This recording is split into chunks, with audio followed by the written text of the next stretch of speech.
first. So finally, at the end of the 1970s, the wall was allowed to go up. Let me tell you something. War is hell.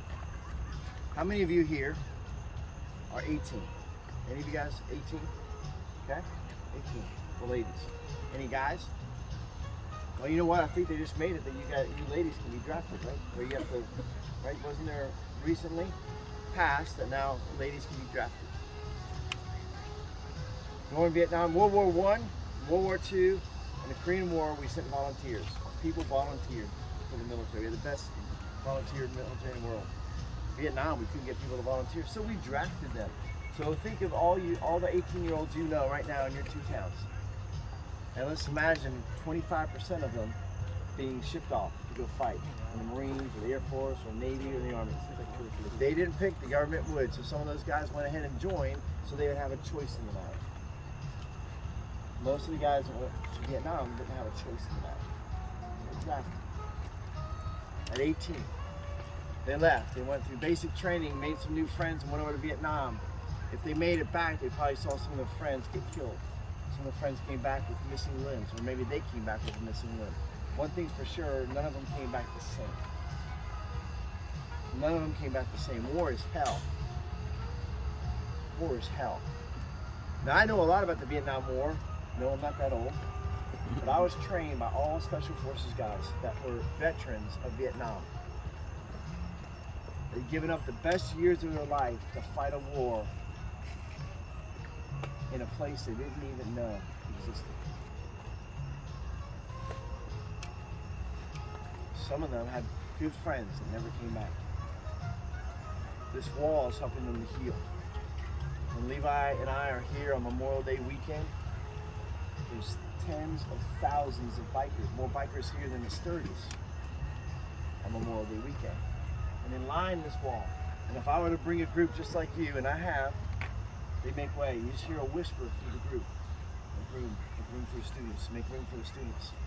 And these bikers, these hardened Vietnam vets and Korean vets and Afghan and Iraqi vets, they part way to let you through. And if they catch your eye, they're gonna say, because they're standing right in front of the wall of a name that they know one or two of the people on that wall, and that's where they're standing. And so if all of a sudden Blake walks by, Blake catches your eye, and hey, Blake, or hey kid, can I tell you about Jeff? This is Jeff Cook right here. Jeff Cook and I, man, we were friends. We met in basic training. We went to infantry school together. Man, he was a cool cat. We just worked like 19 and a half years old. I watched him get cut in half by machine gun fire. In a field I can't even name. In a part of the country, I don't even know how to spell it. In a place that stinks. My buddy got cut down. My buddy came. Thanks for coming. You showed respect. You gave him honor. Thank you. Tears in their eyes. Those vets will tell you about their friend. They don't care if you see them cry. They're over it.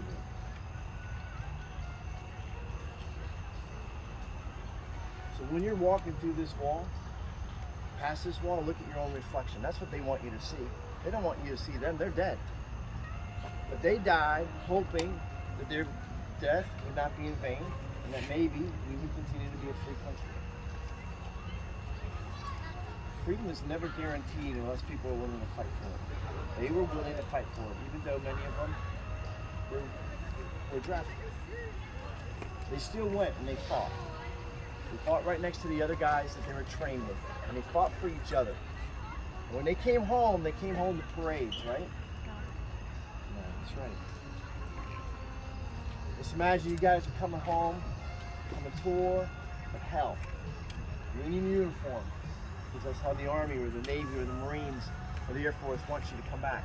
You land at MSP. You know you're going to see your family when you come through the TSA. It wasn't quite like that back then, but you come through the gate and there's other people that are there.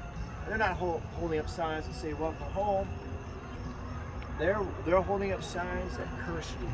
that tell you you're trash and they're throwing tomatoes and eggs and water balloons filled with urine at you. You, a soldier in a uniform who just came back from hell, who maybe saw friends die. You went with friends who didn't come back. And this is how the citizens of this country are treated. War is hell. We need to learn as a country, as a culture. We need to pass it down to our kids. Soldiers don't vote on whether we go to war or not. They do their job, and they need them to do their job. And when they come back from doing their job, whether you agree with how our government is handling Afghanistan or Iraq, whatever, that's not on that soldier. That's on your politician. We need to hold our politicians accountable for those things. The soldiers, we need to honor them when they come home.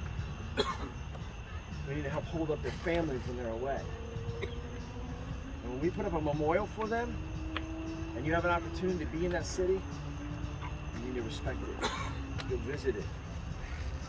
Maybe you'll see somebody at the wall that you can say thank you to. Now, a lot of things are left here. In just a minute, we're going to hear a story from somebody from Parker, right? Yep.